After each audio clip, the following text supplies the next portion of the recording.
በዚህ አጋጣሚ በዚህ ችግር ብዙ ረጅም ሰዓት ሰልፍ ላይ የቆሙትን መራጮች ይቅርታ መጠየቅ እፈልጋለሁ። ያው የሲስተሙ አፈጻጸም ስለሆነ ይሄ ደግሞ ያው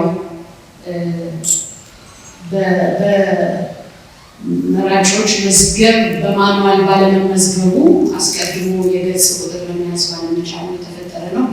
በፍጥነት እየፈታን ለመሄድ እንሞክራለን ማለት ነው። ሌላው ያጋጠመን የጸጥታ ችግር ያጋጠመን አካባቢዎች አሉ። በዚህ ምክንያት የድምፅ አሰጣጥ ሂደቱ የተቋረጠባቸው ምርጫ ክልሎች አሉ።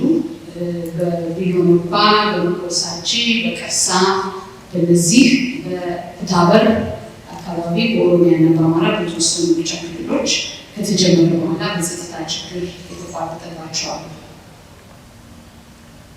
ሌላው የምርጫ ቁሳቁስ አላላክ በተመለከተ ሁሉም ምርጫ ጣቢያ ላይ በወቅቱ በጊዜው ቢደርስም ከዚህ በፊት በተወሰነ ምርጫ ክልል ሲመርጡ የነበሩ ነገር ግን በስድስተኛው ሀገራዊ ምርጫ በቦርዱ ውሳኔ ድምፃቸው ወደ ሌላ ምርጫ ክልል እንዲደመር የተወሰነላቸው የዚህ የቀይ አፈር መደበኛ መራጮችን በተመለከተ በሐመር ምርጫ ክልል ስር የነበሩትን ወደ ቀይ አፈር መደበኛ ለማዞር የተወሰነ ጊዜ ፈጅቶብናል። ስንል በሐመር ምርጫ ክልል ልከን ነገር ግን ወደ ቀይ አፈር መደበኛ መላክ ስለነበረብን እሱ ያው ከነበረን በምርጫ ክልል ደረጃ ካሉ ቁሳቁሶች ወደዛ ልከን ችግሩን ለመፍታት ችለናል ማለት ነው።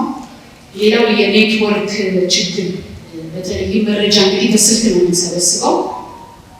ስለዚህ የስልክ ግንኙነት የተቸገርንባቸው በዘልማምና በሰዳል ወደ ቤንሻንጉል ጉሙዝ በዛ አካባቢ ሰዳል ምርጫ ክልል ላይ መረጃ በወቅቱ ለማግኘት አልቻልንም ማለት ነው።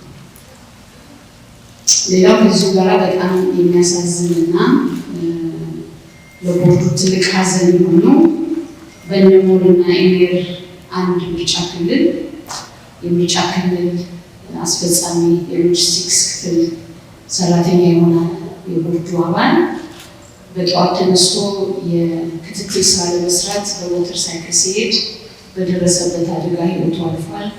የኢትዮጵያ ብሔራዊ ምርጫ ቦርድ በዚህ በጣም ከፍተኛ ሐዘን ተሰምቶናል። በዚህ አጋጣሚ ለቤተሰቦቹ ለወገኖቹ የተሰማንን ሐዘን መግለጽ